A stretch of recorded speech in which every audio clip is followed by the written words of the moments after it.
నియోజకవర్గంలో రేగిడి ఆముదాల వలస మండలం కంజం గ్రామంలో ప్రభుత్వ ఆయుర్వేద వైద్యాధికారి ఎం సునీల్ కుమార్ ఆధ్వర్యంలో 10వ జాతీయ ఆయుర్వేద దినోత్సవం సందర్భంగా ఉచిత ఆయుర్వేద వైద్య శిబిరం ఏర్పాటు చేయడం జరిగినది.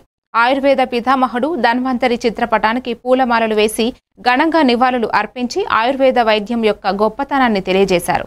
ఈ కార్యక్రమంలో గ్రామ పెద్దలు గొలివి హరిప్రసాద్, పూసి ప్రసాద్, గ్రామ సచివాలయ కార్యదర్శి పోలి నాయుడు, సచివాలయ సిబ్బంది, ఆశా వర్కర్లు, గ్రామస్తులు పాల్గొన్నారు. ఆయుర్వేదికలో దేవుడు సముద్రం చిలికినప్పుడు దేవతలు రాక్షసులు సముద్రం చిలికినప్పుడు అందులో వెన్న నుండి వచ్చిన వ్యక్తి, అమృతం నుండి వచ్చిన వ్యక్తి ధన్వంతరి.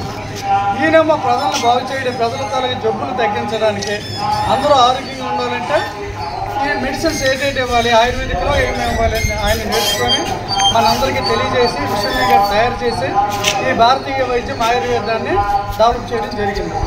ఆ రోజుల్లో బతికించబట్టి ఈరోజు మనందరం ఉన్నాయి, మోడర్న్ డెవలప్మెంట్ అయ్యింది కాదండి. మరి ఆ రోజులు ఎవరు బతికారు? చరకుడు, శుద్ధుడు, ధన్వంతరి వీళ్ళంతా ఋషులు తయారయ్యి మనకి మందులు ఇచ్చి మనం ఆరోగ్యంగా ఉండడం, దానివల్ల సంతానాభివృద్ధి జరగడం, జనరేషన్ పెరగడం, పాపులేషన్ పెరగడం జరిగింది.